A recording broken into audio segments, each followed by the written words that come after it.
Donc, vous le savez, mais je le nomme. Donc, le webinaire est organisé par le Réseau Inondation intersectorielle du Québec, donc le RISC. Le RISC a pour mission de contribuer à la réduction des risques d'inondation et leurs conséquences, de faciliter la résilience à la fois des organisations, des communautés et des individus face à ces événements.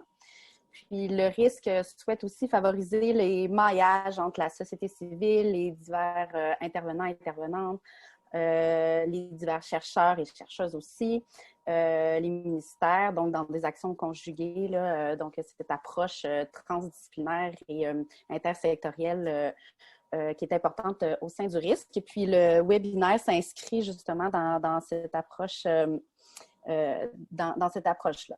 Donc, je vais me présenter avant de présenter notre présentatrice. Donc, je m'appelle Anne-Sophie Gousse-Lessard. Je suis agente de recherche au sein du RISC. Je suis aussi professeure associée à l'Institut des sciences de l'environnement de l'UQAM et chercheuse en psychologie sociale et environnementale. Donc, voilà, donc c'est moi qui vais animer l'événement d'aujourd'hui et la discussion à la fin. Donc, justement, sur le déroulement, le webinaire va se dérouler en 2 étapes. Donc, la première partie, une présentation d'environ 40 à 45 minutes, ce qui va nous laisser du temps à la suite pour à peu près 15-20 minutes pour discuter, échanger, poser des questions avec notre présentatrice. Pendant le premier 40-45 minutes, je vous demanderai, là, vous l'avez déjà fait pas mal, mais donc je vous demanderai de garder votre micro fermé pendant la présentation. Puis, bon, après, évidemment, de l'ouvrir et ainsi que votre caméra pour la suite, là, pour avoir un échange dynamique et convivial par la suite. Je dois vous dire que la présentation, le webinaire d'aujourd'hui est enregistré. Donc, si vous souhaitez, vous pouvez aussi garder votre caméra fermée si vous êtes moins à l'aise avec l'enregistrement. Voilà. Donc, avant de donner la parole, donc, je vous présente Vanessa Pérugien. Donc, Vanessa qui est consultante en résilience et gestion des risques majeurs. Elle coordonne le projet des mesures d'urgence adaptées pour les personnes sourdes et malentendantes au Québec. Elle est également analyste au Comité national de transformation du système préhospitalier d'urgence. Elle a occupé pendant 5 ans le poste de directrice divisionnaire des services d'urgence et d'aide aux sinistrés pour l'Armée du Salut au Québec. Elle a participé à plusieurs événements majeurs, tels que les inondations printanières de 2017 et 2019, l'arrivée de demandeurs d'asile en 2017-2018, la tornade à Gatineau en 2018, ou encore la réponse préhospitalière à la COVID au printemps 2020. Vanessa est également membre de divers comités qui favorisent une culture de sécurité civile et une plus grande résilience, comme le regroupement des organismes humanitaires et communautaires pour les mesures d'urgence à Québec ou les rendez-vous bénévoles en sécurité civile. Donc, on a vraiment une présentatrice fascinante, en fait. Donc, voilà, Vanessa, je vous cède la parole pour votre présentation. Merci beaucoup d'ailleurs d'être là. Merci beaucoup. Merci à tous d'être présents aujourd'hui. En fait, aujourd'hui, c'est vraiment au nom de... Je fais partie de l'équipe nationale de réponse d'urgence de l'Armée du Salut. Donc, finalement, c'est à titre de représentante du territoire du Canada et des Bermudes pour l'Armée du Salut que je suis présente aujourd'hui. Alors, je vais partager mon écran tout de suite. Et donc, c'est pour vous parler du soutien émotionnel lors de situations catastrophes, donc plus particulièrement l'action de l'Armée du Salut. Ça sera évidemment ponctué d'exemples spécifiques à l'action menée pendant des inondations. Mais je vais vous faire découvrir un peu de quoi on parle. En fait, c'est quoi le soutien émotionnel offert par l'Armée du Salut, puis un peu comment c'est mis en action lors des situations de catastrophe, puis comment l'Armée du Salut forme son personnel et les prépare à répondre dans ce type de situation. Donc, au niveau du contenu, pour ceux qui connaissent un peu moins l'Armée du Salut, on va faire juste un bref historique. Je vais vous parler effectivement du soutien émotionnel et spirituel parce que c'est comme ça que ça s'appelle à l'Armée du Salut, donc les SES. On va parler de la formation puis de l'application concrète en situation d'urgence. Pour le bref historique, vous voyez les images là, on part d'hier à aujourd'hui vraiment. Donc, très, très rapidement concernant l'organisation, l'Armée du Salut. Oh, pourquoi je dois avoir un minuteur dessus. L'Armée du Salut a été créée en 1865 à Londres, en Angleterre. C'est devenu l'Armée du Salut en 1878 avec le slogan « Soupe, savon et salut » parce que le créateur s'est rendu compte que ça ne servait à rien d'essayer de parler à quelqu'un de son développement personnel alors qu'il n'avait pas à manger ou un toit sur la tête. Les conditions, les besoins essentiels n'étaient pas pourvus, donc ça ne servait à rien. Ça ne sert à rien d'essayer de parler à quelqu'un qui vit dans la rue ou qui n'a pas les besoins essentiels qui sont couverts. Donc, c'est un organisme qui est présent dans plus de 120 pays et qui est essentiellement reconnu en fait, à travers le monde pour ses services sociaux, bien que, vous voyez l'énoncé de mission, garder sa mission de base, en fait, elle est toujours active à l'heure, l'énoncé de mission est toujours le même à l'heure où on parle. Et ça explique en fait le pourquoi l'Armée du Salut agit. À ne pas confondre pourquoi et comment, en fait, parce que dans le comment, ça ne veut pas dire que c'est à coup de Bible et en évangélisant tout le monde qu'ils agissent, mais ça vous dit le pourquoi, les valeurs qui les animent, en tout cas, dans ce qu'ils font à travers le monde. Et vous voyez, j'ai souligné, parce que là, on parle particulièrement des services d'urgence et d'aide aux sinistrés de l'Armée du Salut. J'ai souligné la partie de la mission qui dit répondre aux besoins essentiels des gens. Et c'est vraiment ça que les services d'urgence et d'aide aux sinistrés, c'est à ça qu'ils veulent répondre à travers leur action lors des situations de catastrophe. Donc, très rapidement, en fait, pour faire le lien avec d'hier à aujourd'hui, les services d'urgence, les services d'urgence, en fait, sont tout droit les héritiers de ce qui s'appelait avant les services de guerre. Pendant la Première Guerre mondiale, la Seconde Guerre mondiale, pendant la guerre froide, l'Armée du Salut accompagnait beaucoup les soldats et ils faisaient en sorte en fait de prendre soin autant du corps, de l'esprit et de l'âme. Donc c'était déjà le soutien émotionnel était déjà quelque chose qui était ancré vraiment dans l'ADN de l'organisation. Juste là, pour ceux que ça intéresse, vous pouvez vous rendre sur le site internet du Musée de la guerre, du Musée canadien de la guerre. Puis dans la barre de recherche, vous tapez Armée du Salut, puis vous allez tomber sur ces données-là, puisque ça a été un partenaire à l'époque même, ils ont été même auxiliaires du gouvernement à titre d'accompagnant des forces armées. Les premiers aumôniers qui ont accompagné les forces armées canadiennes, en fait, étaient des aumôniers de l'Armée du Salut. C'est comme ça que ça a été mis en place au sein des forces armées.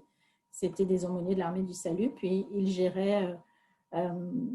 on va dire, ils faisaient en sorte d'apporter du soutien aux soldats. Puis vous voyez un peu dans les statistiques, on voit bien qu'on est vraiment dans le cœur du soutien émotionnel, de ce qu'on appelle maintenant les premiers soins psychologiques. C'est de faire en sorte de garder un petit bout de pays, un petit bout de normal pour les soldats, en leur fournissant du papier à lettres pour qu'ils puissent écrire à leur famille, des boissons chaudes, de la nourriture, qui puissent aussi se divertir pour pouvoir un peu sortir des horreurs de la guerre. Aujourd'hui, donc tout droit héritier des services de guerre, on a ce qu'on appelle les services d'urgence et d'aide aux sinistrés. La première intervention, c'est un programme c'est carrément un programme en fait au sein de l'Armée du Salut, et il y a un programme de formation qui s'y rattache. Donc pour le Canada, en fait, c'est un programme nord-américain, donc qui couvre Canada et États-Unis. Pour le reste du monde, en fait, on est vraiment sous les recommandations du projet Sphère. Il y a des équipes internationales qui sont déployées à travers le monde, mais c'est encore un programme de formation spécifique pour des déploiements à l'international. Mais en tout cas, pour un bénévole de l'Armée du Salut aujourd'hui qui est formé ici au Québec, par exemple, il est déployable dans toute l'Amérique du Nord à partir du moment où il a pris une formation. Donc, les premières interventions, vous voyez, c'était en 1900 à Galveston aux États-Unis. Puis au Canada, c'était avec l'explosion d'Halifax en 1917. La mission première, c'est d'apporter du soutien et du réconfort et de répondre aux besoins essentiels. Donc, ceux qui sont intéressés à avoir un petit peu plus d'historique, vous pouvez aussi vous rendre sur la page Internet Armée du Salut Canada. Donc, le soutien émotionnel, concrètement, pour l'Armée du Salut, qu'est-ce que c'est? On parle de soutien émotionnel et spirituel pour les survivants, les familles et les intervenants. Donc, tout droit hérité de son histoire, en fait, l'Armée du Salut est assez reconnue pour apporter du soutien aux premiers répondants, souvent. Donc, c'est fréquent en situation de catastrophe de les voir accompagner les pompiers, les policiers. Ça se fait très fréquemment.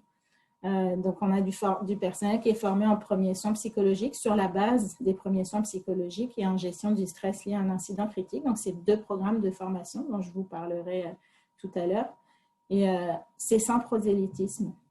Donc, c'est bien émotionnel et spirituel et non pas religieux parce que le but du jeu, comme encore une fois, c'est en situation d'urgence, c'est ni le lieu ni l'endroit d'aller essayer de faire du prosélytisme et d'embriguer les gens. Donc, c'est vraiment dans le respect de la culture des personnes, dans le respect de leurs convictions, dans le respect de leurs besoins. Ceci étant, vous voyez la dernière ligne, ça peut comprendre aussi des prestations de services commémoratifs et de l'aumônerie.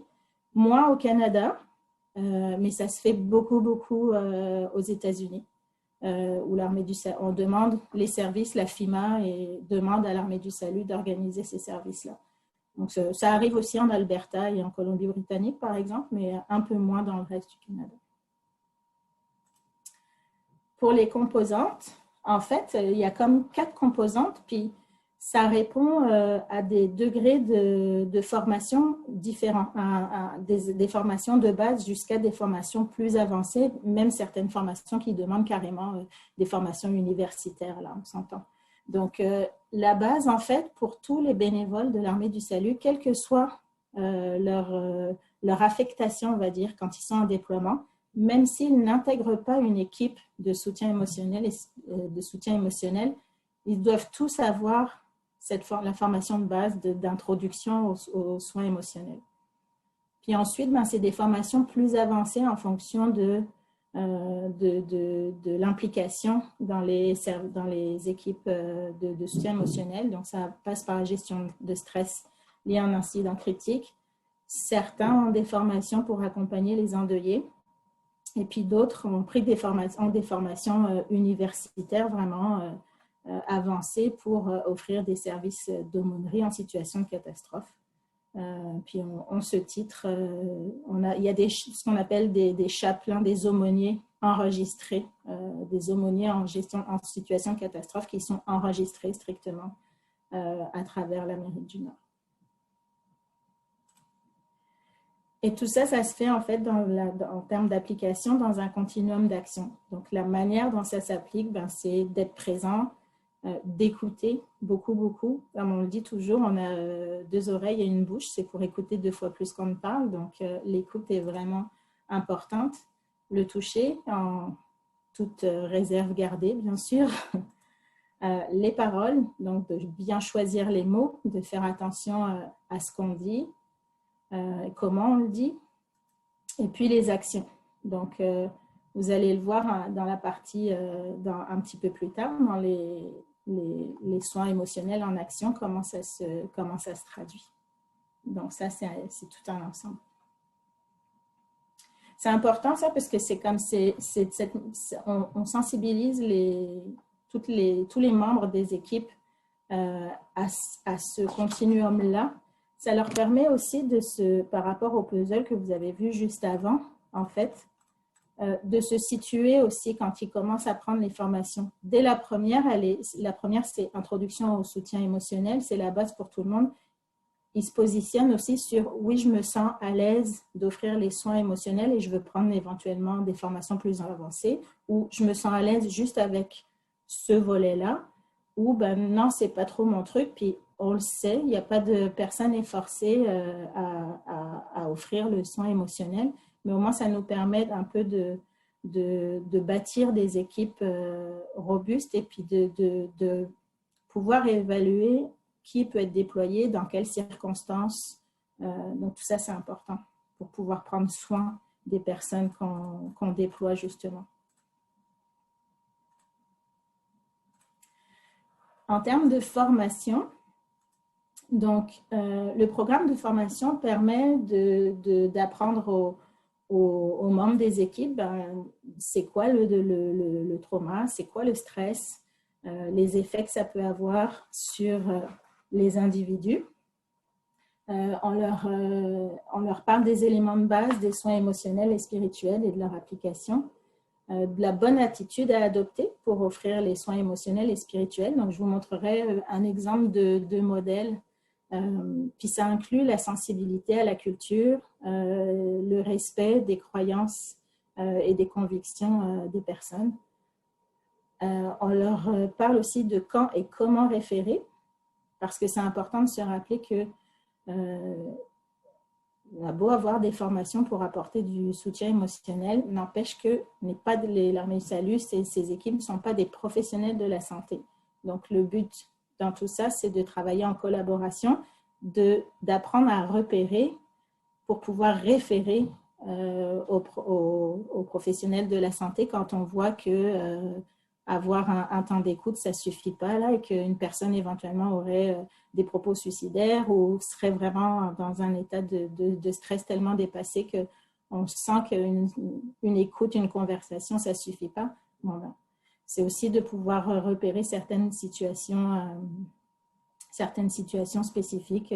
On a déjà connu de voir que le stress avait des effets particuliers sur certaines personnes qui se mettent à consommer un peu plus d'alcool ou un peu plus éventuellement être violents. Donc ça aussi sont des situations qui sont amenées à être repérées et référées à des professionnels pour que l'aide puisse être apportée aux personnes. Et évidemment, pendant tout le processus, il y a l'importance de prendre soin des équipes. Donc, ils sont tous sensibilisés aussi à comment prendre soin de soi pour mieux prendre soin des autres. Donc, avant, pendant et après un déploiement. Ça, c'est super important parce que on a des équipes qui sont proches, qui sont en contact avec des survivants, avec des sinistrés, qui ont traversé des épreuves plus ou moins majeures, là, puis d'être auprès de ces personnes-là dans des circonstances qui sont parfois vraiment... on a des personnes dans les équipes canadiennes qui ont été déployées... Oh, excusez-moi, pardonnez-moi, juste...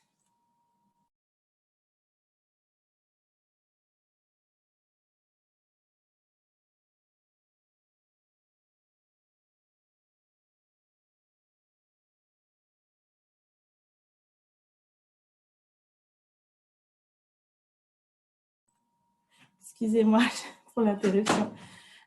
Donc, c'est ça, c'est important de prendre soin des membres de nos équipes parce que à force d'écouter des histoires difficiles, puis eux-mêmes sont déployés sur des sites de sinistres, ben, ça peut aussi les affecter.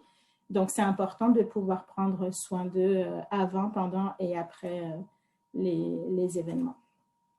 Donc, très rapidement, au niveau du programme de formation, on a un programme national de formation nord-américain qui est propre à l'Armée du Salut, au sein duquel les bénévoles ont la possibilité d'être formés au fondement des soins psychologiques et spirituels et d'avoir une formation un peu plus avancée sur les soins psychologiques et spirituels dans le contexte d'une catastrophe.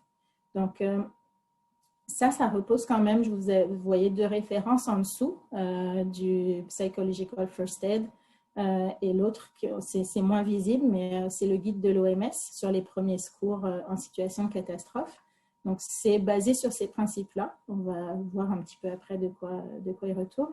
Puis, il y a des formations plus avancées qui sont dispensées en collaboration avec l'International Critical Incident Stress Foundation, donc ICISF, où là, on a la possibilité pour les membres de nos équipes d'être formés en premier soin psychologique et spirituel, le soutien par les pairs, donc individuel ou de groupe, le soutien aux endeuillés, puis d'autres formations avancées comme éventuellement apporter du soutien aux enfants pendant les situations de catastrophe. Il y a diverses formations avancées qui sont offertes par cette fondation, dont certains cours en fait ont été rédigés par des spécialistes de l'Armée du Salut, puisque dans ces rangs, l'Armée du Salut compte aussi des professionnels de la santé, dans l'absolu, qui se sont comme reconvertis. Et notamment ce cours-là, le soin psychologique et spirituel dans le contexte d'une catastrophe, c'est un cours qui appartient maintenant au ICISF, mais qui a été entièrement rédigé et préparé par l'Armée du Salut. Petit rappel comme ça, ça nous permet de voir de quoi on parle quand on parle de soutien émotionnel. Donc, je l'ai dit, c'est basé sur les premiers soins psychologiques. Donc, en quoi ça consiste? Ça consiste, vous voyez, selon les 8 volets qui sont mentionnés ici, prendre contact avec la victime, s'assurer de la sécurité, favoriser un confort physique et émotionnel, de stabiliser les victimes dépassées par la situation. Puis quand on voit qu'on ne peut pas, que c'est plus dans la capacité de l'Armée du Salut, référer vers des professionnels de la santé, recueillir de l'information, offrir de l'aide pratique. Donc ça rentre, vous allez voir dans l'application concrète, c'est des services intégrés. Favoriser un contact rapide, donner de l'information, mettre la victime en contact. Ça, c'est les références du NCTSN, donc le National Child Traumatic Stress Network. Et puis, les références par rapport au guide de l'OMS, encore une fois, sur le soutien émotionnel, c'est d'apporter un soutien et des soins concrets sans intrusion, donc ça c'est important, d'évaluer les besoins, les préoccupations des personnes, les aider à répondre à leurs besoins essentiels, d'écouter sans pousser, de réconforter, d'obtenir des infos puis de protéger d'éventuels nouveaux dangers. Donc ça respecte ces concepts de référence-là. Je vous ai dit qu'on apprend donc à l'ensemble des bénévoles, des membres des équipes d'urgence à intervenir. Donc, je vous donne là un exemple de modèle d'intervention de base qui est utilisé, en fait, qu'on appelle l'OASIS. Il est facile à retenir, puis ça renvoie à quelque chose d'apaisant, le terme. Alors, c'est facile d'un point de vue mnémotechnique, c'est facile à retenir. Donc, c'est un acronyme malgré tout, donc pour apprendre à observer, pour évaluer un peu la situation, d'approcher, donc comment prendre contact, s'approcher et entrer en contact avec une personne sinistrée, stabiliser. L'idée, c'est de retirer un peu les grosses pierres qu'il y a sur le chemin, souvent le manque d'infos, les gens n'ont pas mangé, les gens ont froid, éventuellement ils sont blessés, donc c'est dans ce sens-là, stabiliser, faire un peu redescendre le stress en apportant les réponses, en retirant les gros blocs de la route, on va dire. D'interagir, donc savoir quoi dire et comment le dire. On apprend qu'il y a certaines phrases qui peuvent être qu'on évite de prononcer dans les mesures d'urgence. Pour l'exemple tout simple, souvent le fameux « comment ça va ?» On apprend à tout le monde à éviter de poser cette question parce qu'on est en mesure d'urgence, les gens sont sinistrés, donc par essence, ça ne va pas. Alors, évitez de le faire. Et je le dis et je vais me permettre une anecdote sur ce coup-là parce que ça fait 6 ans, 7 ans maintenant que je suis moi-même formatrice au programme national de l'Armée du Salut. Donc ça, là, ce que je viens de dire, je l'ai dit je ne sais pas combien de fois. Et lors du déploiement en 2017, j'ai pourtant parlé avec vraiment beaucoup de monde. Puis, je ne sais pas, un moment pas comme un autre, je marchais dans un couloir et il y avait un monsieur sinistré qui arrivait en face de moi puis qui marchait très, pas sûr, puis les sourcils froncés. Et bref, on a un contact visuel, puis du tac au tac, ça a été bonjour. Bon, il me dit bonjour et du tac au tac, comment ça va? Et il ne faut jamais ouvrir une boîte qu'on n'est pas prêt à refermer là. Ou... et en fait, il s'est arrêté, il m'a regardé droit dans les yeux, il me dit ça va pas. Et je m'y attendais pas. Et pourtant, c'est à ça qu'il faut. C'est pour ça qu'on évite de demander comment ça va. Bon, alors, je suis restée un peu bête et bref, c'était bonne journée, on a continué. Et en fait, la nature voulant que l'exercice se reproduise pour me donner une deuxième chance, le lendemain, même situation, même endroit, bizarrement, le monsieur passe et je refais la même erreur. Du tac au tac, je dis, comment ça va? Et il a figé de la même manière en me disant, je t'ai déjà dit que ça va pas, je suis inondée, il y a de l'eau partout, je suis en train de perdre mes affaires. Ok, et là je me suis dit, mon Dieu, ça fait 2 fois, et comment je fais cette erreur 2 fois? Et peut-être 2 jours après, parce que c'était dans un centre d'hébergement en fait, 2 jours après, je vais à la cafétéria et le monsieur était tout seul avec son plateau. Donc, j'ai tourné ma langue 7 fois dans ma bouche, j'ai pris mon plateau, je me suis approchée de lui en disant, est-ce que je peux m'asseoir avec vous? Il me dit, oui, oui, bien sûr. Et ça a été. Je n'ai pas posé la question qui fâche. Puis, effectivement, il m'a parlé de plein de choses. Puis, voilà. Donc, ça a été mieux après. Mais c'est pour vous dire, voilà, on apprend donc pendant les formations aussi dans l'interaction on sensibilise les membres de nos équipes sur attention, il y a des choses qui sont appropriées, il y a des choses qui sont moins appropriées de dire. Donc, faites bien attention à ça. Et puis, soutenir, ben là, c'est vraiment d'apporter des réponses concrètes. Si la personne a faim, en fait, les équipes, elles ont tout intérêt, on les sensibilise beaucoup là-dessus, à être très informées de l'aide qui est déployée autour, en dehors de l'aide de l'Armée du Salut, tous les services qui sont offerts autour, tout ce qui tourne autour de la réponse d'urgence, là, et des services offerts par les partenaires et les municipalités, ben, de savoir ce qui se passe et comment ça s'organise pour pouvoir apporter le soutien en conséquence et répondre de manière adéquate. Ça tient souvent à ça. Les personnes ont besoin de parler, évidemment, de raconter ce par quoi elles passent, mais de prime abord, les gros blocs sur la route tiennent souvent à de l'information manquante. Donc, c'est un des premiers éléments dans le soutien.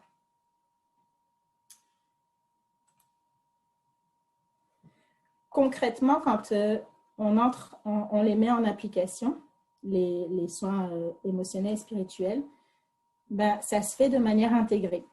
Parce que l'Armée du Salut, elle est souvent connue pour ses cantines mobiles. En situation d'urgence, elle s'occupe de l'alimentation de masse. Elle s'occupe éventuellement, selon les demandes, de centres de distribution, de gestion des dons. Elle contribue au rétablissement. Alors, ce sont vraiment des services intégrés, mais je vous dirais que ça reste dans l'ADN de l'Armée du Salut, d'offrir le soutien émotionnel. Donc, on va avoir des équipes dédiées, mais dans l'absolu, dans toutes les équipes opérationnelles, il va y avoir minimalement au moins une personne qui est dédiée au soutien émotionnel qu'on peut détacher. Donc, même si on a peut-être 4 personnes dans une cantine mobile, ben, il y en a une qui est en mesure à n'importe quel moment de sortir de la cantine. Si quelqu'un se présente en demandant un café, mais que clairement, ce n'est pas juste un café qu'elle veut, elle a les yeux tout mouillés, il y a quelque chose qui ne va pas, on a cette possibilité-là d'extraire toujours quelqu'un des équipes qui va particulièrement être sensibilisé au soutien émotionnel. Donc, à n'importe quel moment, c'est inclus. Pour l'anecdote, vous voyez la petite souris en fromage et muffin. Ça sort un peu du cadre des inondations, mais ça, c'était pendant la tornade de Gatineau. L'Armée du Salut était en charge des services alimentaires, précisément. Et en fait, les enfants ne mangeaient plus au centre d'hébergement. Donc, notre chef de cuisine s'est dit, bon, ben, on va essayer de trouver des solutions créatives pour essayer de les amener à manger. Puis, elle a réussi à en faire manger plusieurs juste en faisant un muffin qui avait l'air d'une souris. Là. Il y en a plusieurs qui ont mangé. à tel point qu'effectivement, les services de santé ont demandé de prendre une photo pour documenter le fait que des fois, ça prend peut-être juste des petites solutions créatives pour permettre aux enfants de remanger un petit peu, même si on préférerait qu'ils mangent de la viande et des légumes, là, mais si minimalement ils acceptent de manger un petit muffin et du fromage, c'est un bon début. C'est présent aussi dans les centres de distribution. Quand l'Armée du Salut est amenée à gérer les dons et notamment les centres de distribution, parce que collecter des dons en soi, ce n'est pas nécessairement des personnes sinistrées. Par contre, quand on en vient à distribuer ce qui a été collecté, là oui. Et c'est important qu'on ait cette dimension, qui est cette expertise dans les soins émotionnels, parce que je vous donne un exemple. Là, ici, c'était un centre, c'était le même lieu pour collecter les dons et pour les distribuer. C'était le même espace. Donc, finalement, d'avoir cette expérience du soutien émotionnel, ça a permis de sensibiliser la municipalité et de leur dire on ne peut pas avoir la même porte pour tout le monde. Parce que, par expérience, les personnes qui donnent avec un grand cœur, puis elles aimeraient ça rencontrer les personnes qui reçoivent. Mais ce n'est pas toujours c'est pas toujours un bon match. Les personnes qui reçoivent peuvent être très gênées déjà, et de deux, ça les amène à se sentir parfois obligées de témoigner ce par quoi elles passent, comme si elles se sentaient obligées de justifier le merci du don que vous faites et que je vais collecter. Et on s'est retrouvé avec des situations où c'est déjà retrouvé dans des centres de distribution, en tout cas dans celui-ci, celui dont on voit l'image. C'est arrivé malgré toutes les précautions que l'Armée du Salut a pu prendre. Il y a eu un moment où il y a une personne qui donnait et passait à un endroit où elle n'aurait pas dû. Elle a rencontré une sinistrée, puis la sinistrée s'est effondrée en pleurs, en larmes. Donc, c'est pour éviter ce genre de situation que on fait attention aussi quand on gère les centres de distribution de s'assurer il y a un endroit pour collecter, il y a un endroit pour distribuer, on fait attention au passage, etc. Donc, avoir cette expérience en soutien émotionnel, ça permet de penser aussi à la logistique. Ça peut paraître bête, là, mais tout s'attache à leur... Et puis, le soutien au rétablissement. Là aussi, c'est des services opérationnels stricts. Donc là, vous avez l'exemple à Rigaud et Montréal 2017, pendant les inondations. Des opérations porte-à-porte ont été organisées pour distribuer des kits de nettoyage pour que les personnes puissent réintégrer leur logement avec des produits pour désinfecter, etc. Et les opérations porte-à-porte sont aussi l'occasion, en fait, d'écouter. Beaucoup de gens ont des choses à dire. Ils ont passé toute la phase de la montée des eaux, ils ont passé toute la phase d'évacuation, maintenant ils sont dans le gros dur où toute la phase de lune de miel est finie, l'aide qui s'était mobilisée, tout le monde se démobilise, puis là on arrive dans le rétablissement à la phase finalement où c'est là qu'il y aurait presque le plus besoin d'aide. Et les gens sont souvent un peu seuls face au ménage, éventuellement à la destruction de leurs biens. Donc, il y a beaucoup d'histoires, une charge émotionnelle assez importante dans cette phase-là. Puis, quand on arrive simplement pour leur proposer un seau avec de quoi nettoyer, etc., puis qu'on leur demande comment a été votre journée aujourd'hui, ça permet aussi aux personnes de ventiler. Ça permet parfois, malheureusement, dans certains cas, quand on a fait la distribution des kits, par exemple, sur l'île Bizarre, malheureusement, d'avoir des gens qui nous disent vous êtes les premières personnes qu'on voit depuis le début de l'événement. Donc, ça aussi, c'est des éléments qui sont importants à considérer, qui sont importants à retransmettre aux municipalités concernées.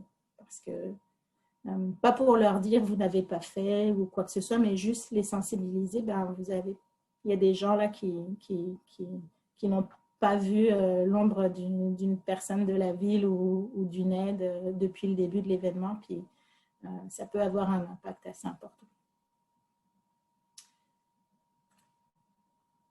De manière plus concrète là, je vais vous donner l'exemple des inondations de 2017 à Rigaud.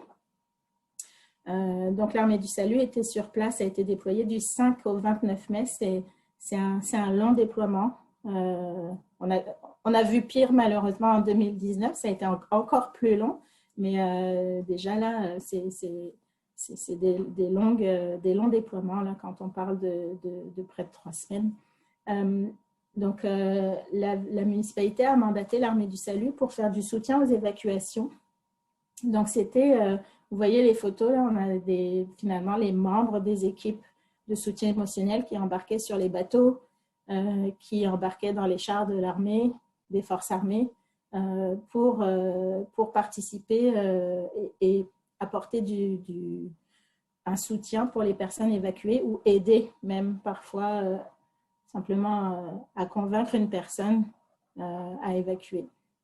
Donc, des opérations aussi dans la première semaine, il y avait un numéro de téléphone qui était dédié. Puis, il y avait des opérations, c'était la police ou les pompiers, je ne me souviens plus trop, qui allaient faire du porte-à-porte pour dire aux citoyens il faut évacuer et qui repéraient parfois qu'une personne était particulièrement stressée. Donc, il y avait un numéro téléphone de l'Armée du Salut. Puis, ils nous contactaient directement pour dire à telle adresse, ça serait bien d'aller voir la personne parce qu'elle avait l'air vraiment pas bien. Donc, il y a eu quelques interventions comme ça qui ont été faites de se déplacer directement puis de pouvoir apporter ce soutien-là. L'Armée du Salut était présente au centre d'hébergement aussi qui a été mis en place dans le Collège des services frontaliers. Donc là, ils assuraient une présence quotidienne comme de 9h à 17h. Là, c'était mis en disposition. Donc, il y avait un bureau dédié. Puis, une petite carte avait été distribuée dans chacune des chambres des citoyens sinistrés pour leur laisser savoir qu'il y avait quelqu'un à leur écoute s'ils en avaient besoin dans tel local. Donc, ils pouvaient s'y présenter quand ils voulaient. Puis, les équipes étaient disponibles aussi, se rendaient disponibles à la cafétéria de manière informelle, s'asseyaient, demandaient aux gens quand ils voyaient quelqu'un tout seul, est-ce que je peux m'asseoir là? Dans la première phase de rétablissement aussi, quand les personnes ont réintégré.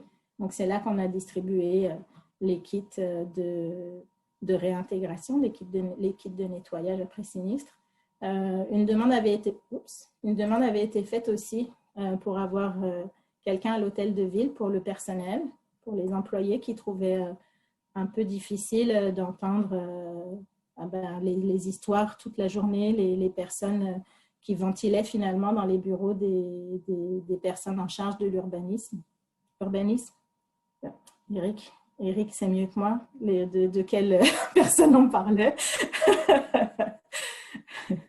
Et puis, l'Armée du Salut a aussi géré le programme de relocalisation temporaire pour les personnes qui ont été finalement évacuées, qui ne pouvaient pas réintégrer leur domicile parce qu'il y avait de lourds travaux, voire de la démolition. Donc, il y a un programme de relocalisation à moyen long terme qui a été mis en place et qui a été géré par l'Armée du Salut. Donc, ça a été également l'occasion d'apporter du soutien émotionnel. Donc, c'est en ça que je dis que c'est des services intégrés. C'est vraiment partie prenante de l'ensemble des services offerts par l'Armée du Salut en situation d'urgence. Juste pour l'anecdote, j'ai barré les noms, là, mais quand on communique 2017 et 2010, vous avez à gauche 2017 et l'écran noir, là, c'est 2019. Vous voyez que les citoyens ont suivi aussi l'actualité, ont suivi sur les réseaux, quand des informations étaient postées sur les réseaux sociaux sur la disponibilité des services, sur les services offerts notamment par les organismes bénévoles, le relais des informations transmises par la municipalité. Mais ça a fait qu'il y a certains citoyens qui se sont abonnés aux pages et qui du coup, sont permis de mettre des petits mots aussi de remerciements ou qui demandaient simplement des informations. Donc là, en l'occurrence 2019, c'est une citoyenne qui avait déjà fait affaire au service bénévole en 2017, puis qui savait que les organismes étaient à nouveau mobilisés. Donc, il demandait si, quand elle a vu qu'un organisme se démobilisait, elle disait, il y a quelqu'un qui quitte, qu'est-ce qui se passe? Donc, c'est pour vous dire, quelque part, le soutien qui est apporté par les équipes, autant de l'Armée du Salut que éventuellement même les équipes des autres organisations bénévoles, ben, ça marque les citoyens, ils en gardent quelque chose, puis il y a une relation de confiance qui s'établit avec eux. Il est 12h45, OK.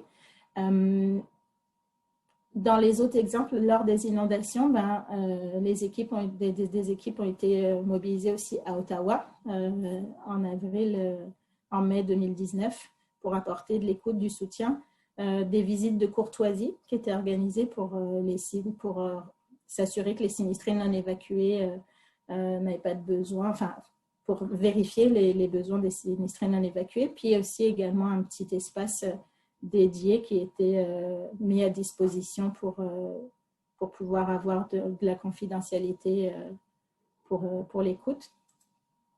Puis, il y a du soutien hors Canada.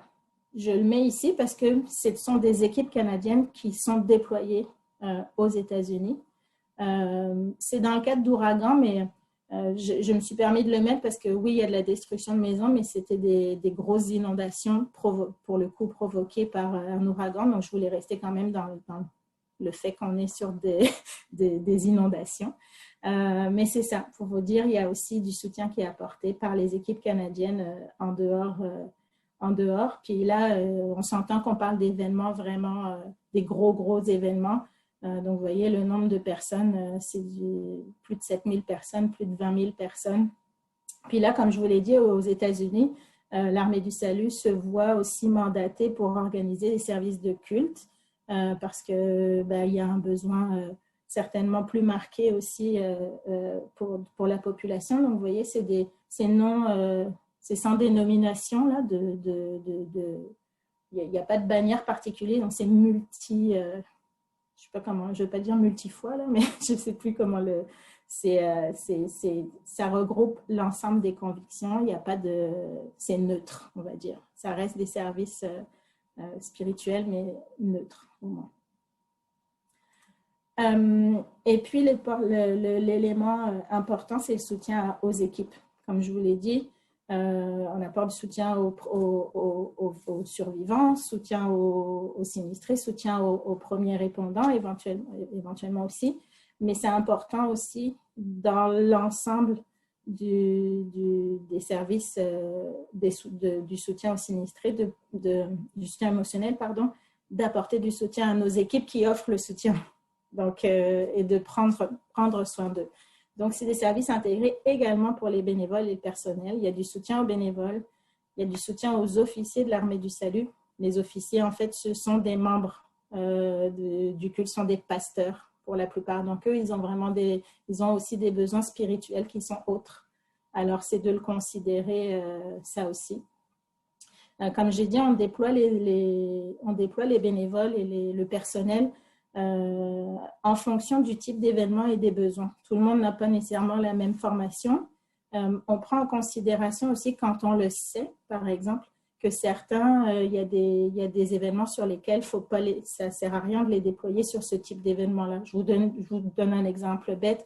Peut-être qu'un de nos bénévoles, sa famille, effectivement, avait déjà perdu toute sa maison, etc., lors d'un ouragan, par exemple. Donc, il est resté, ça l'affecte encore. On va éviter de le déployer sur un ouragan, sur un événement type ouragan, pour pas l'affecter davantage. Donc, il y a une sensibilisation à l'importance de prendre soin de soi avant, pendant et après un déploiement. C'est vraiment important. Ce qui fait que concrètement, le pourquoi d'abord, c'est parce que évidemment, les sinistrés vivent toutes les images que vous voyez là à l'écran, mais finalement, nos équipes qui sont déployées pour apporter du soutien, tout ça, elles le voient, et puis en plus, elles ont les histoires qui vont derrière. Et quand je vous dis elles ont les histoires qui vont derrière, ce n'est pas forcément les histoires qui sont partagées, ce n'est pas nécessairement des histoires de « j'ai perdu toute ma maison », etc. Je vous donne un exemple tout bête, celui-là, il me marque toujours. Une de mes collègues qui avait été déployée pour les événements du 11 septembre, et une boîte avait été mise à disposition pour que les sinistrés, les survivants ou même les premiers répondants puissent mettre des requêtes à l'intérieur, de manière anonyme. Et la première requête sur laquelle elle est tombée, c'est je pense que je suis gay et je voudrais quitter ma femme. Rien à voir avec le fait que je viens de tout perdre dans le 11 septembre. Donc, vous voyez, les choses auxquelles on peut être confronté quand on fait du soutien émotionnel, c'est varié. Puis, toutes les situations sur lesquelles les équipes sont déployées, ben oui, on est déployé sur des sites de sinistres. Donc, parfois, c'est dans un centre d'hébergement où on ne voit rien, mais ça arrive souvent que ce soit aussi les deux pieds dans l'eau et au milieu des gravats. Donc, il faut prendre soin de nos équipes en conséquence. Alors, ça passe par l'organisation du travail, vraiment des plannings bien réglés et connus de tous. Ça passe par des briefings tous les jours, tous les matins. Puis il y en a plusieurs dans la journée, éventuellement, selon l'évolution de la situation, en fait, pour pouvoir les informer de tous les services qui sont en place, des opérations qui sont menées, en notant que ce qui est rien de confidentiel, je veux dire, mais de savoir, par exemple, à Rigaud, c'était important de savoir, ben là, on va commencer à évacuer tel secteur. Là, on va devoir fermer une route totalement. Et il y a peut-être plus de 200 citoyens qui n'ont plus accès à leur maison. Tous ces éléments-là, de le savoir, ça permet de préparer les équipes pour qu'elles sachent à quoi finalement, un peu ce à quoi elles vont être confrontées quand elles vont rencontrer les personnes. L'exemple, à Rigaud, en l'occurrence, il y a un chemin qui est sensible et qui finit éventuellement dans les inondations de 2017-2019 par être barré. Donc, il y a des gens qui n'ont plus accès à leur maison et il y a nécessairement une forte invitation à évacuer. Ça peut générer beaucoup de frustration, beaucoup d'inquiétude. Donc, quand la municipalité demande à l'Armée du Salut de faire du soutien aux évacuations dans ce contexte-là, il faut bien préparer les équipes, les briefer sur le fait que, attention, là, on va être confronté peut-être à des gens fâchés, certains qui vont être inquiets, il y a des animaux peut-être qui vont rester derrière. Vous voyez, toutes ces choses-là, de les informer, voilà quel type de situation vous allez faire face, alors qu'ils puissent aussi se préparer en conséquence. On a des petits outils qu'on utilise pour nos... Pardon, excusez Vanessa, oui. Désolée pour l'interruption, c'est vraiment fascinant. Pour ça, je veux juste vous demander peut-être de conclure juste pour qu'on se garde un petit temps après pour répondre. C'est parfait, génial, ouais. Merci. Donc, des petits outils ici qui sont remis à chacun des membres d'équipe, donc aussitôt qu'ils sont déployés avant leur shift, pour qu'ils puissent se rappeler de l'importance qu'ils ont dans l'équipe et le pourquoi ils font ça, puis leur redonner des petits éléments pour qu'ils prennent soin d'eux, pour mieux prendre soin des autres. Un petit modèle aussi de fin de mission.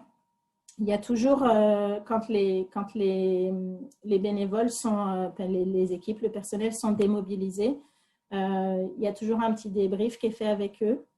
Et puis, ils sont toujours rappelés 2 ou 3 semaines après l'événement pour voir comment ça va, parce que surtout pour les longs déploiements, là, des déploiements de 2 semaines, 3 semaines, généralement, ça n'excède pas 2 semaines, là, mais pour les longs déploiements, juste vérifier que tout va bien, que la réintégration à la maison, ça se passe bien, puis qu'il n'y a pas d'éléments qui viennent les perturber et qui resteraient embêtants pour eux. Voilà, donc on distribue aussi un petit self-care, là, prendre soin de soi après le déploiement. Celui-là, il est en anglais, donc je ne vais pas vous le détailler, mais c'est pour dire qu'il y a de la sensibilisation avant le déploiement, on prend soin d'eux dans le pendant, puis on fait attention aussi à ce qu'ils aient de l'information nécessaire, puis on fait un petit suivi aussi pour après déploiement pour s'assurer que tout va bien et qu'ils seront prêts à être redéployés à un autre moment pour toujours prendre soin des autres et dans de bonnes conditions. Voilà, c'est tout pour moi. Donc, je ne sais pas si vous avez des questions. Oui, merci. Merci beaucoup, Vanessa. C'est vraiment, vraiment intéressant. Puis on voit à quel point votre travail, puis bon, la contribution de l'Armée du Salut est vraiment essentielle, finalement, sur le terrain. Merci beaucoup. Moi, j'aurais comme plein de questions, mais je vais laisser voir s'il y en a du public. N'hésitez pas à ouvrir votre micro, votre caméra. On veut vous voir pour discuter. J'en aurais une. Je suis Sonia, étudiante en RRC à l'UQAM.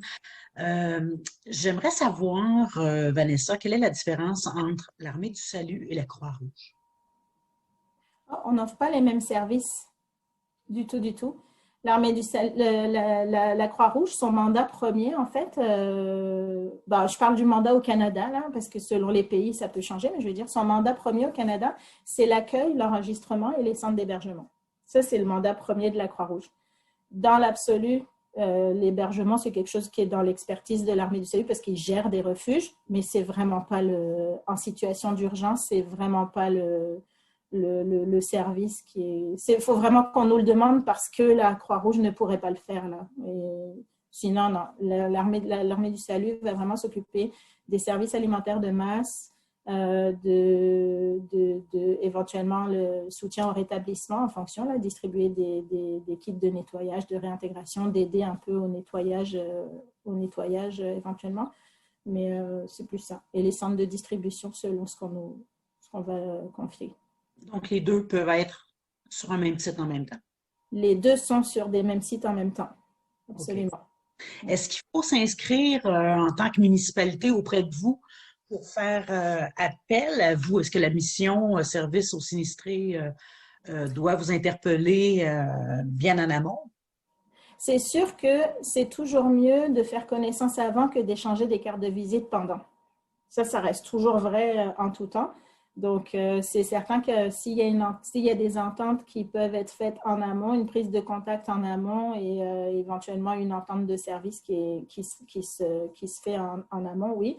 Maintenant, il n'y a aucune municipalité qui va appeler. S'il n'y a pas d'entente, l'Armée du Salut ne va jamais dire non, non, on n'a pas d'entente avec vous, on ne vous aide pas. On est intervenu à Rigaud en 2017, il n'y avait pas d'entente. Puis, ça s'est fait. Gatineau aussi en 2018 pour la tornade, il n'y avait pas d'entente conclue. Puis il y a eu une demande d'aide, puis ça a été répondu.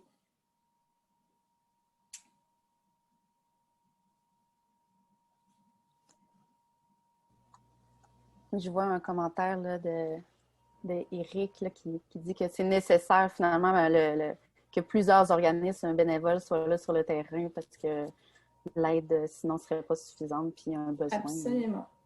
Absolument, c'est ça, l'interopérabilité. Il n'y a rien de plus vrai. Vous situez, moi, je suis dans la région du centre du Québec, ouais. Dans la ville de Drummondville. On n'a jamais, de mémoire, là, vu les gens de l'Armée du Salut sur le terrain.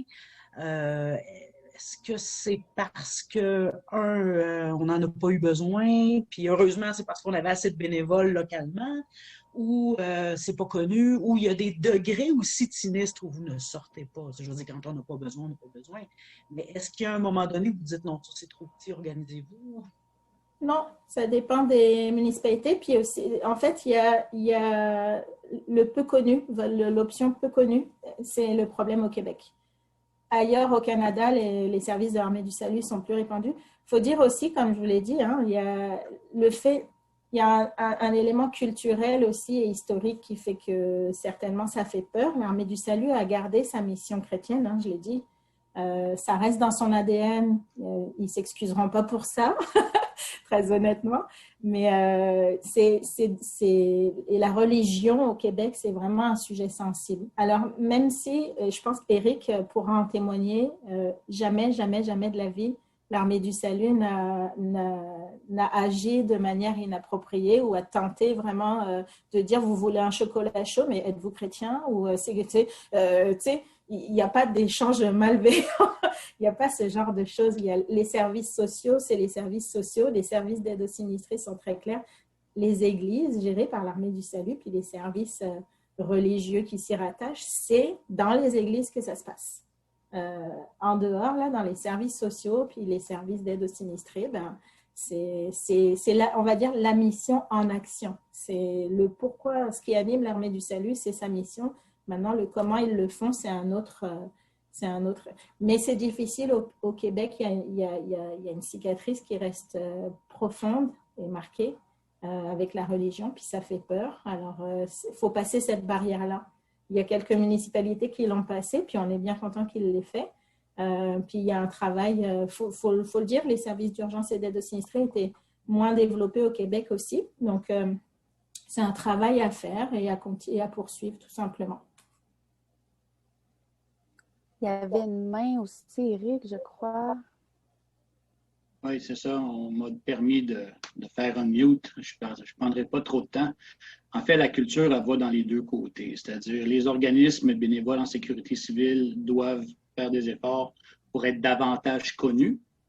Ouais. Et en même temps, les municipalités doivent laisser tomber leur ego et comprendre que jamais, mais jamais leurs services, même leurs missions, même les municipalités les plus développées seront suffisantes. Il y a des choses sur le terrain qui ne peuvent pas tout simplement être gérées par des municipalités parce qu'elles n'ont pas cette compétence-là, elles n'ont ni l'expertise et honnêtement, elles ont pas mal d'autres trucs à gérer lorsqu'il y a un sinistre sur leur territoire. Donc, c'est pas juste une question d'efficacité, c'est une question d'efficience aussi. Puis je vais vous la traduire même financière, cette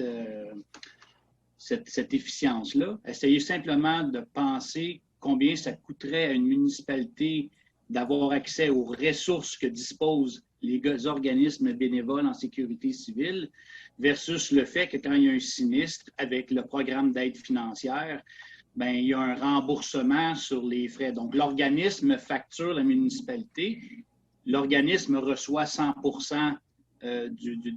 couvrir ses dépenses, mais puis déjà là, l'organisme, il y a plein d'affaires qui ne chargent pas, notamment son personnel. Hein, souvent, les personnels sont là comme bénévoles. Et après coup, la municipalité fait sa demande d'aide financière et se voit donc offrir un certain remboursement des frais qu'elle a engagés.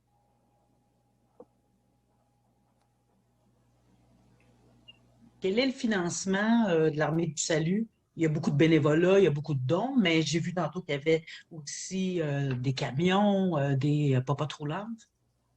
Oui, bien, tout, c'est financé, c'est les dons du public, c'est les fonds publics, c'est financement public. Parfois, éventuellement, il y a les opérations de levée de fonds, des choses comme ça. Et puis parfois, il y a des dons spécifiques propres pour contribuer à l'achat d'un camion. Ça dépend, mais c'est fonds publics. Quand tu gardes ta mission religieuse, il n'y a pas de subvention qui tombe. T'es obligé, tu ne rentres pas dans les critères de centraide. Là. Donc, concrètement, c'est ça. Il faut y aller avec ton réseau et avec les levées de fonds. Merci beaucoup. Le temps file, malheureusement. Merci pour la présentation. Vraiment, c'était très intéressant. J'imagine aussi que vos interventions viennent, que la COVID vient compliquer aussi, j'imagine, sur le terrain, votre travail. Là, je pense qu'on aurait pu en parler. Je ne sais pas si vous voulez dire un petit mot là-dessus là, avant de terminer là, pour respecter l'horaire des autres aussi. Mais... Oui, honnêtement, par exemple, pour tout ce qui est formation, ça a facilité les choses parce que, d'une certaine manière, ça a facilité les choses parce que les formations se donnent en ligne. Puis du coup, c'est devenu comme, au lieu d'être un programme local où c'est que les gens du même coin qui se regroupent en présentiel, c'est des gens de tout le Canada qui se branchent aux formations. Donc ça, c'est bon aussi pour l'échange. Et puis, pour ce qui est des services, c'est sûr qu'en présentiel, c'est compliqué, mais il y a des lignes téléphoniques qui sont mises à disposition selon les endroits à travers le Canada. Là, éventuellement, il y a des lignes téléphoniques qui sont mises à disposition. Je sais qu'au début de la COVID, la première vague, en tout cas, moi, j'avais été sollicitée pour ça. Et donc, j'avais mon téléphone qui était ouvert. En collaboration avec l'Agence de Santé Canada puis Ambulance Saint-Jean qui collabore aussi avec eux. Les personnes, en fait, qui revenaient, qui étaient mises en quarantaine quarantaine pour rentrer dans le pays. Il y en a certains qui vivaient ça très, très mal, la mise en quarantaine dans les hôtels. Là. Donc on avait été sollicité pour faire un petit soutien, faire du soutien émotionnel par téléphone, tout simplement. Puis, par exemple. Donc, profiter des technologies comme ça. Ben oui, là, on est au printemps aussi, là, la période des crues et tout, là, avec s'il y a des inondations plus COVID, là, la intervention terrain, j'imagine, c'est ça. Oui, oui. C'est sûr qu'il faut respecter, quoi qu'il arrive, les conditions sanitaires. Donc, on fait en sorte d'adapter les services autant que faire se peut. Merci et bravo, vraiment. Félicitations. Merci beaucoup pour cette présentation-là aujourd'hui. Merci tout le monde de votre présence également. Merci beaucoup.